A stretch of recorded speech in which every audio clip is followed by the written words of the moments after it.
यह बीजक ज्ञान कबीर गुरु का बंधन साने वाला है। सब जीवों के हित मार्ग को स्पष्ट बताने वाला है।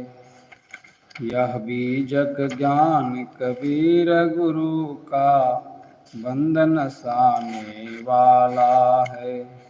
सब जीवों के हित मार्ग को स्पष्ट बताने वाला है।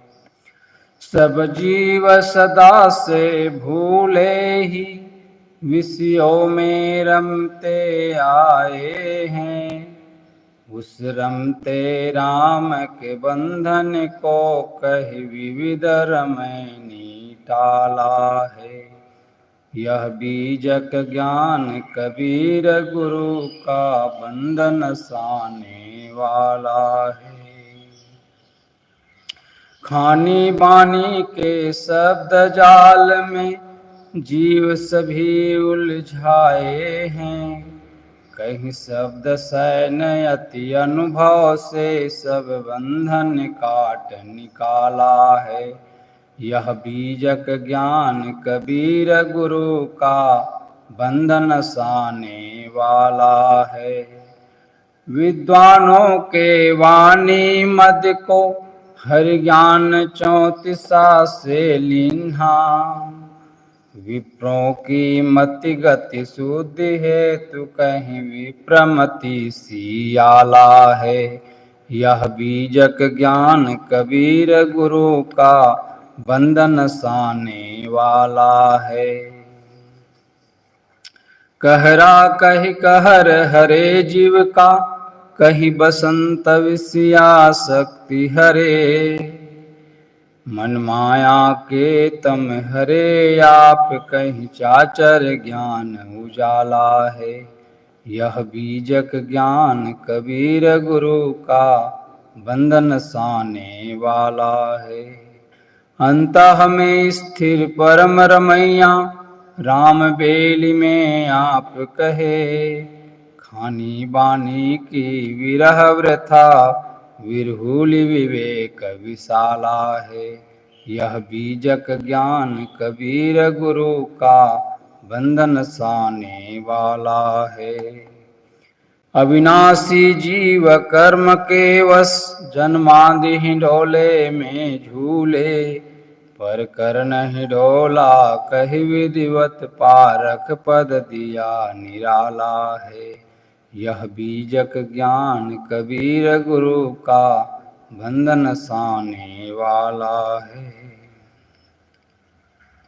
जड़ साक्ष्य दृश्य से सदा पृथक साक्षी चिद रूप सदा अपना।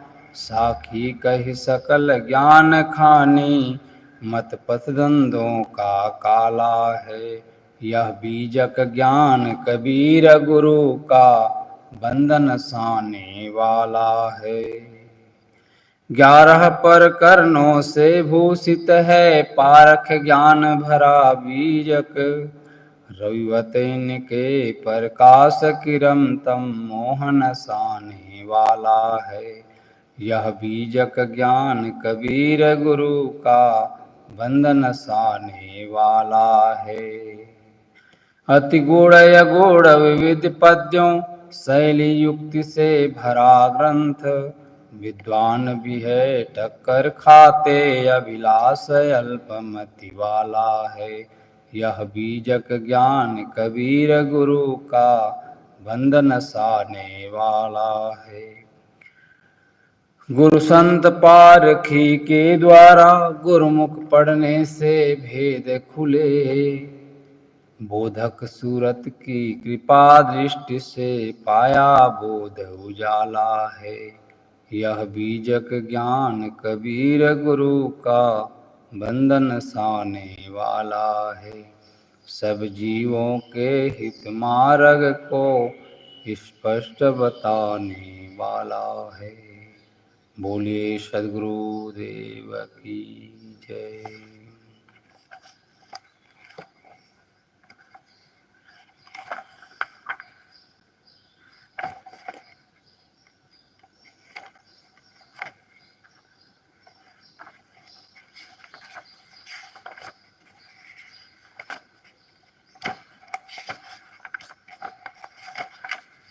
सदगुरु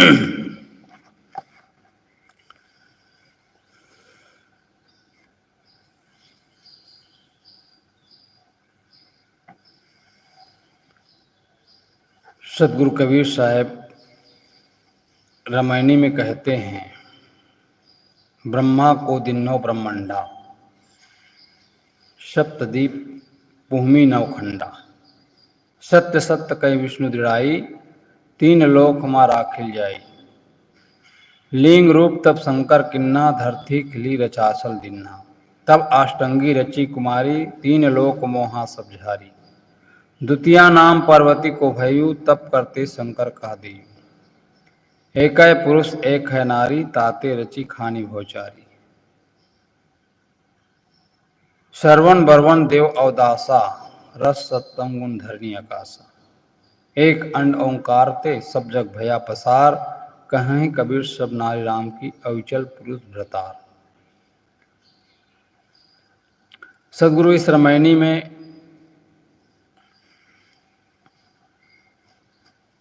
कहते हैं, ब्रह्मा को दिन्नो ब्रह्मंडा।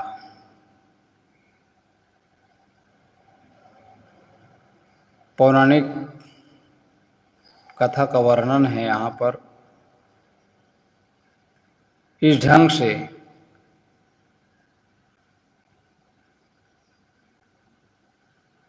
हिंदू पुराणों में अदल बदल करके अनेक कथाएं आई है। जो लोग तथाकथित देवी शक्ति को ही सर्वोपरि मानते हैं, उनके ख्याल से अष्टांगी आघा यह देवी ही ब्रह्मा विष्णु शंकर उनसे पैदा होते हैं। उस देवी ने ब्रह्मा को ब्रह्मांड या पृथ्वी का राज्य, विष्णु को स्वर्ग का राज्य दिया और दोनों को अहंकार हुआ।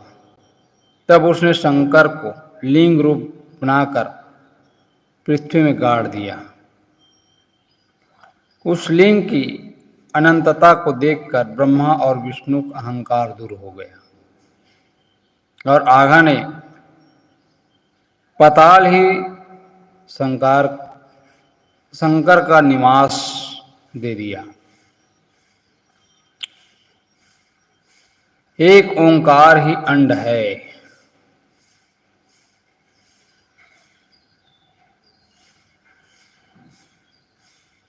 ब्रह्मा को दिन्नो ब्रह्मंडा, सप्तदीप भूमि नवखंडा। एक ओंकार ही अंड है, बीज है, और उसी से सारे संसार की उत्पत्ति हुई है।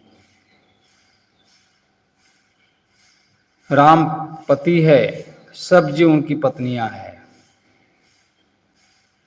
यह सारी बातें पौराणिक उपासकों की कल्पनाएं हैं। कबीर साहब व्यंग में कहते हैं, कहे कबीर सब नारी राम की अविचल पुरुष भ्रतार। भावुक लोग अपने से पृथक अविचल पुरुष को अपना भ्रतार मानकर उनकी पत्नी बनते हैं, जो एक कुसंस्कार है। सदगुरु कबीर ने जगह जगह कल्पित बातें इसलिए रखी है क्योंकि उनकी वास्तविकता का परख, वास्तविकता का बोध हो। सदगुरु ने ज्ञान चौतीसा के शुरू में ही कहा है, ओंकार जो लिख करके उसे काट सकता है वह मानव सबसे श्रेष्ठ है।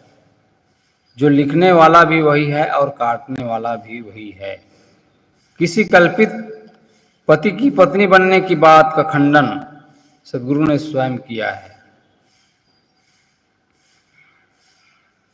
सृष्टि का नए सिरे से उत्पन्न होने का खंडन सदगुरु ने 7वीं रामायणी में प्रश्नवाचक चौपाइयां कह करके स्वयं कह दिया है। तहिया होते पवन नहीं पानी। तहिया होते पौन नहीं पानी, तहिया सृष्टि कौन उत्पानी। अर्थात जड़ चेतन स्वयंभू अनादि है, उनके गुण धर्म भी उनमें अनादि है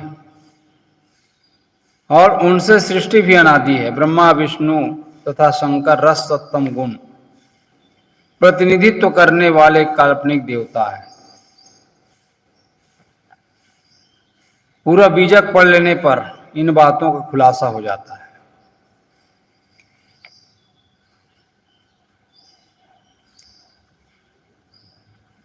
इस रामायणी की छठी चौपाई से साफ हो गया है कि नारी पुरुष से ही सृष्टि होती है अथवा प्रकृति पुरुष जड़ चेतन के गुण धर्मों से संसार चक्र जो है चलता रहता है।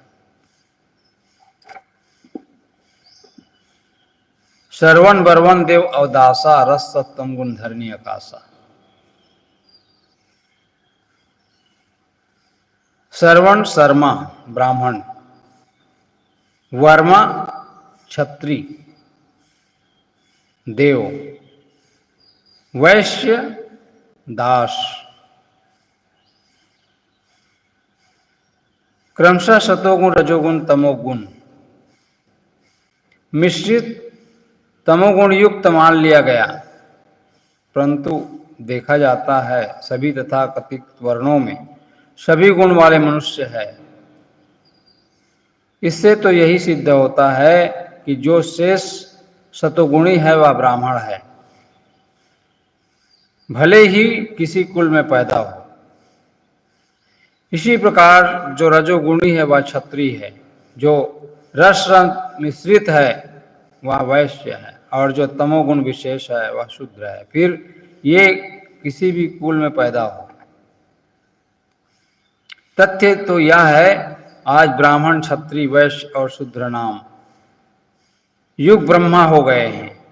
आज इन नामों की कोई आवश्यकता नहीं। आज तो हर व्यक्ति को अच्छा आदमी बनना चाहिए।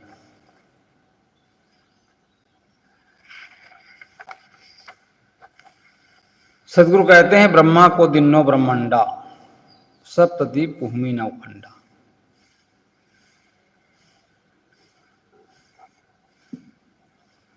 सप्तद्वीप भूमि नवखंडा अष्टांगी ग्रहण ने ब्रह्मा को ब्रह्मांड दिया और उसमें 7 द्वीप 9 खंड वाली पृथ्वी।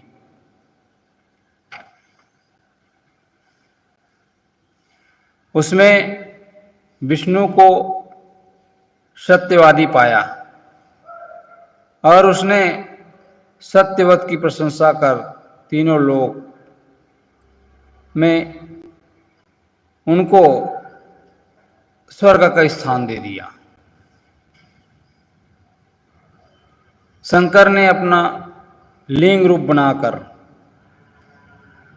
उसे पृथ्वी में गाड़ दिया और वह पृथ्वी के निचले हिस्से पर चला गया। फलतः रसातल ही स्थान मिला। फिर अष्टांगी ने 3 कुमारियां रची, सरस्वती, लक्ष्मी एवं सती। इन्हें देख करके तीनों लोक के सभी लोग मोहित हो गए अथवा तीनों गुणों से संयुक्त ब्रह्मा विष्णु शंकर अत्यंत मोहित हो गए। सरस्वती और लक्ष्मी क्रमशः ब्रह्मा और विष्णु की पत्नी बनकर उनके साथ सदैव रही और सती महादेव की, किंतु सती दक्ष प्रजापति के यज्ञ में जल मरने से दूसरे जन्म में पार्वती नाम से प्रसिद्ध हुई और उन्हें तपस्यालीन शंकर को दे दिया गया। वस्तुतः पुरुष रूप एक चेतन कोटि है तथा नारी रूप एक प्राकृतिक कोटि है। इन्हीं से चारों खानियों की रचना है अथवा एक नारी और पुरुष के पारस्परिक आसक्तिवश ही जीव चारों खानियों में भटकते हैं।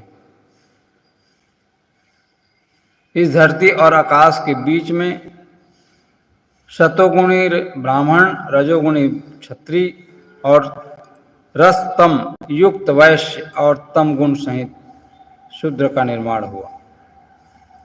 कहते हैं ओंकार ही एक अखंड एवं बीज रूप है और उसी से सारे विश्व का फैलाव हुआ है। कबीर साहब कहते हैं कि सब उपासक लोग उस राम का एवं ओम को अविचल पुरुषपति मान करके उनकी पत्नी बन रहे हैं।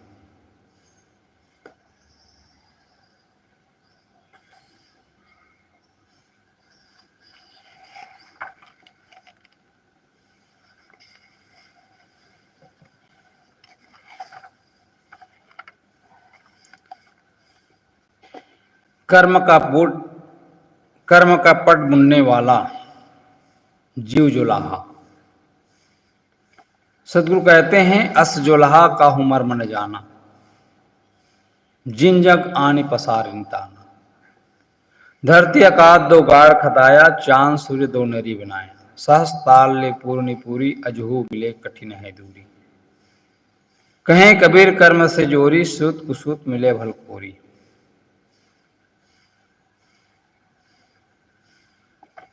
सदगुरु कहते हैं जोलाहा कहते हैं जीव को,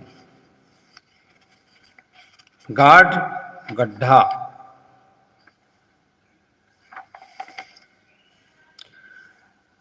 ऐसा जुलाहा का भेद कोई नहीं जान पाया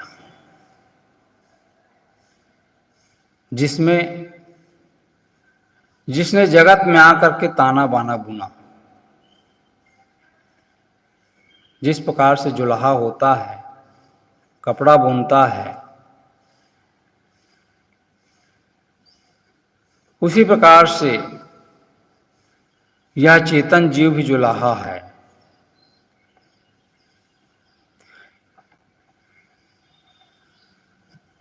जो बारंबार जन्म मरण का ताना बाना बुनता रहता है, कर्म का जाल,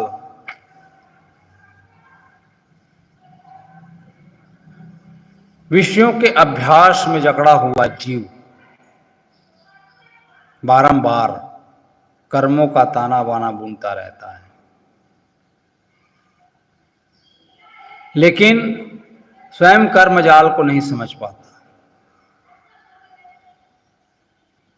अपने जुलाहेपन को नहीं समझ पाता। कपड़े बुनने वाले को जुलाहा कहते हैं, उसी प्रकार से यह जीव भी जुलाहा है, जो बारंबार कर्मों का ताना बाना बुनता रहता है।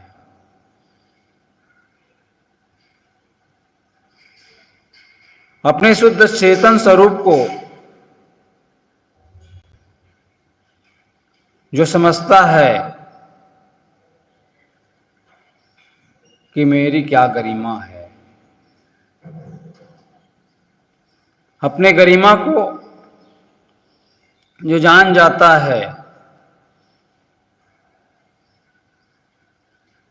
कि मैं क्या कर रहा हूं, मैं ही अपने कर्मजाल का बनाने वाला और तोड़ने वाला हूं, जो इसको समझ जाता है वो कर्मों के जाल से बच जाता है, और जो नहीं समझ पाता है इस रहस्य को, वह अनादिकाल कपट कर्मों का पट जो है बुनता रहता है।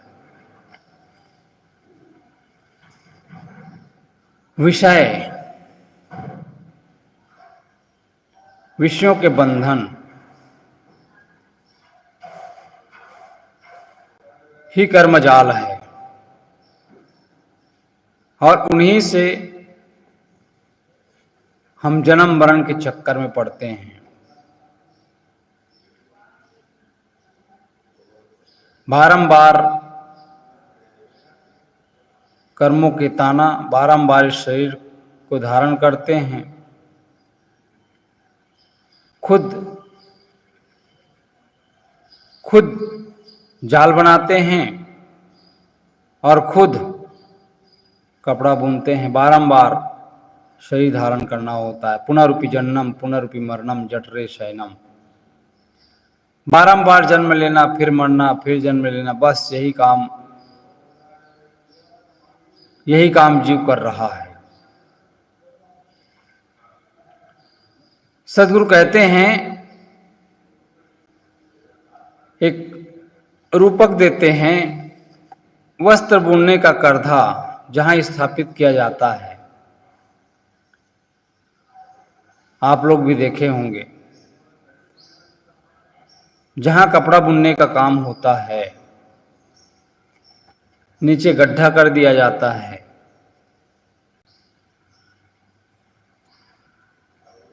जिसमें पैर डालकर जुलाहा बैठता है और पट बुनता है। नरी उस लकड़ी को कहते हैं जिसमें भरने के लिए सूत लपेटा रहता है। जैसे प्रकृति ने मानव सृष्टि पट बुनने के लिए पृथ्वी तथा आकाश को गड्ढा खुदाया हो और चांद तथा सूर्य को रात दिन की नरी बनाया हो, वैसे जीव शरीर का अधोभाग रूपी पृथ्वी और ऊर्ध्व भाग सिरो अंग रूपी आकाश के गड्ढे खुदाए हैं। इंगा और पिंगला को नरी बनाकर जीवन तथा कर्म रूपी वस्त्र बुन रहा है। नाक के बाएं छिद्र के श्वास को इंडा तथा नारी चंद्र नारी कहते हैं और दाएं छिद्र के श्वास को पिंगला सूर्य नारी कहते हैं।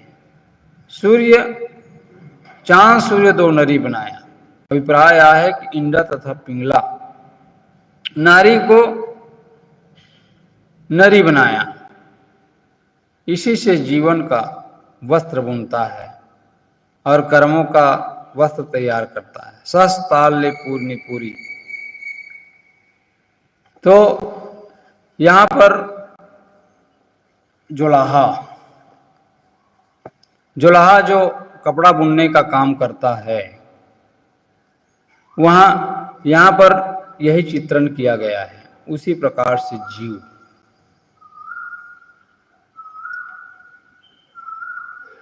धरती आकाश दो गाड़ खदाया, चांद सूर्य दो नदी बनाया। ये पृथ्वी आकाश, पृथ्वी नीचे का भाग, शरीर का जो नीचे का भाग है यह पृथ्वी है और ऊपर का भाग जो शीर्ष का भाग है यह आकाश। मानो इसका गड्ढा खोदा हो। और चांद सूर्य दो नदी बनाया, श्वासों की तार।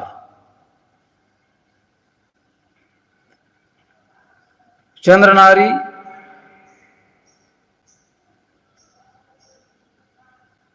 और सूर्य नारी। चंद्र नारी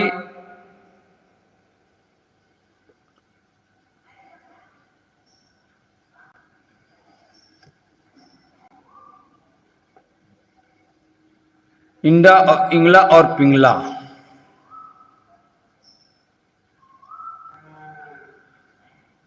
दाएं छिद्र के श्वास को पिंगला तथा सूर्य नारी कहते हैं।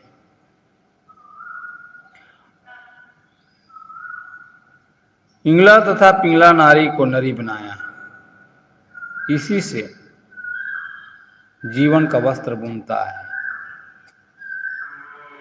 कर्मों का जाल तैयार करता है। सहस्त्र नाम ले पूर्णी पूरी, अजहू मिले कठिन है दूरी। कहें कबीर कर्म से जोरी, सूत कुसूत मिले भलपूरी।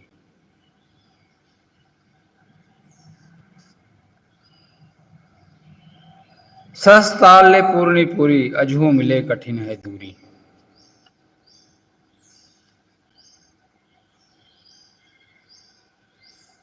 सहस्त्र का अमीधा अर्थ शब्दार्थ नहीं लेना चाहिए, किंतु लक्षणा अर्थ लेना चाहिए। सहस्त्र का लक्षणा अर्थ है असंख्य। जैसे पृथ्वी मानो असंख्य तारों नक्षत्रों से सृष्टि पथ संपन्न करती है, वैसे जीव असंख्य श्वासों से जीवन पंट जो है संपन्न करता है। असंख्य श्वास, श्वासों पर श्वास, असंख्य कर्मों के कर्मजाल का वस्त्र बुनना तथा भरनी भरता है। श्वासों पर श्वास, जीवन श्वासों पर टिका हुआ है और इसी का भरनी भरता रहता है। उसी प्रकार असंख्य कर्मों के जाल जीव जो है बुनता रहता है। अजहू मिले कठिन है धूरी। सदगुरु का यह वाक्य प्रपंची जीवों के मोह तोड़ने के लिए मर्मभेदी है। जीव अनादिकाल से कर्मों का वस्त्र बुन रहा है, किंतु आज भी मोह नहीं गया, क्योंकि करते करते जब अभ्यास हो जाता है, जड़ाध्यास बन जाता है, तो मोह टूटना इतना आसान काम नहीं है।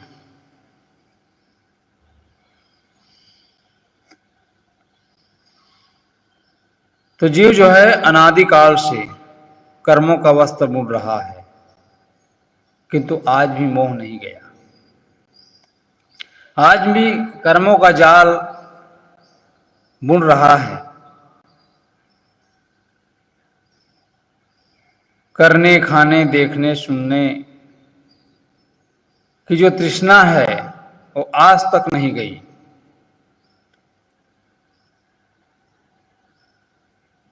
राग रंग, विषयों का राग इतनी गहराई से गड़ा हुआ है कि वह निकल ही नहीं पा रहा है, क्योंकि अनादिकाल का जो अभ्यास, विषयों की आसक्ति, वो गहराई में चला गया।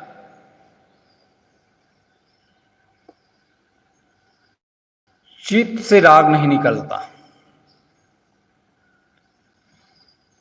कर्मों का वस्त्र बंद नहीं हो पा रहा है, क्योंकि अध्यासी जीव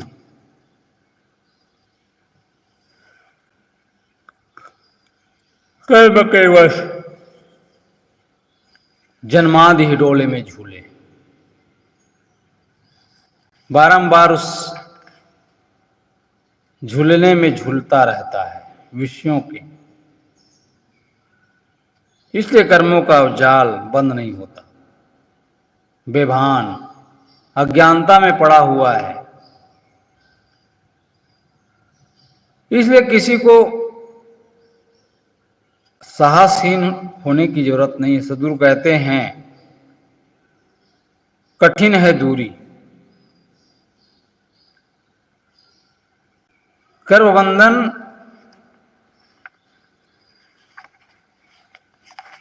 दूर होना कठिन है। यहां सदगुरु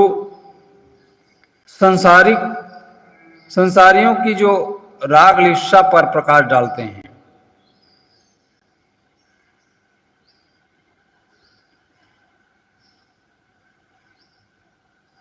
साहस में सैकड़ों वचन कहते हैं सदगुरु कबीर। सदगुरु कबीर कहते हैं तव लो तारा जगमगे, ज्यों लो उगे न सूर। तव लो जीव कर्म और झोले, ज्यों लो ज्ञान न पूर। पूर्ण ज्ञान होने पर ही जाल भस्म होता है। जब व्यक्ति को पूर्ण ज्ञान हो जाता है, पूर्ण जब समझ पैदा हो जाती है, तभी अज्ञानता मिटती है। अब अज्ञानता मिट गई तो जाल भी समाप्त। कहें कबीर कर्म से जोरी, सूत कुसूत मिले भलकोरी। सदगुरु कहते हैं कि यह कर्मी जीव रूपी कोरी अर्थात जोलाहा अपने आप को निरंतर कर्मों से जोड़े रखता है। सूत कुसूत, अच्छे और बुरे सभी कर्मों का वस्त्र बुनता रहता है। इस चौपाई में आया हुआ है भल शब्द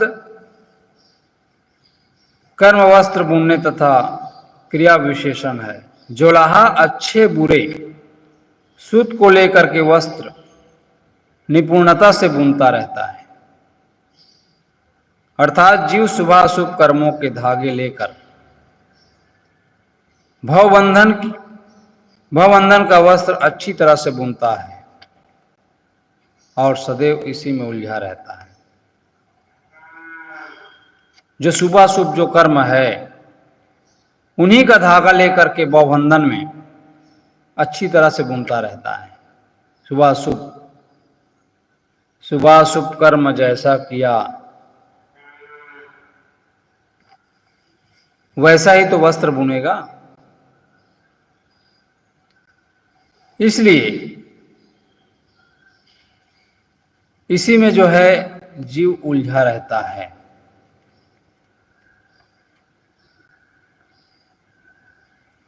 सदगुरु ने जोलाहा, करधा, गड्ढा, नरी, सूत आदि का सुंदर रूपक दिया है। प्रकृति, पृथ्वी, आकाश, चांद, सूर्य आदि का उदाहरण पेश किया है।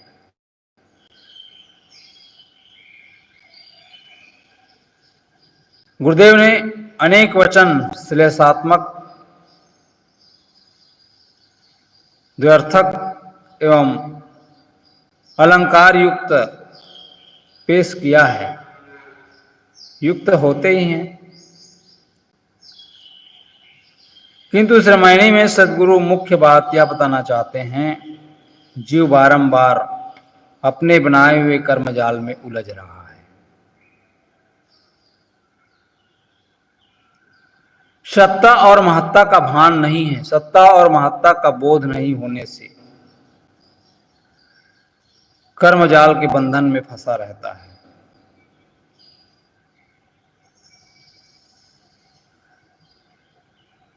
जीव स्वयं अपने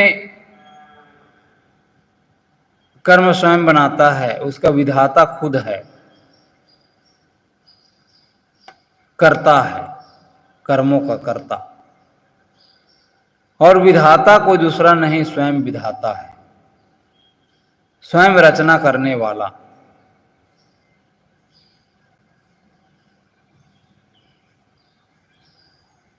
हमारा बंधन बनाने वाला कोई नहीं, हमारा बंधन हम स्वयं बनाते हैं। मकड़ी स्वयं जाल बुनती है और मकड़ी उसी में फंस जाया करती है। उन्हें तोड़ पाना कठिन है।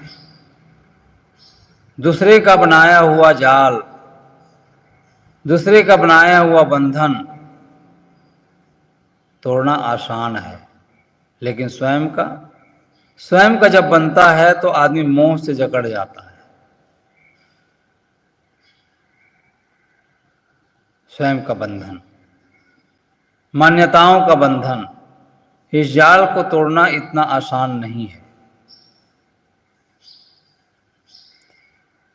इसका पता ही नहीं है। सदगुरु कहते हैं जोलाहा का मैं बल ज्यादा। नाना मत के गुरु लोग भी जीवों को हर इच्छा अधीन बताकर उनको स्वरूप शोधन एवं पौरुष से दूर रखते हैं, दूर रखे हैं, दूर करते रहते हैं।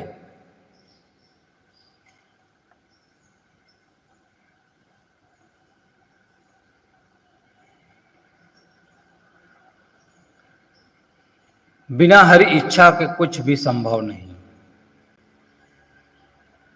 बिना भगवान के इच्छा के बगैर पत्ता नहीं हिल सकता। ऐसी ऐसी बात बता करके जीवों को स्वरूप ज्ञान से वंचित रखा।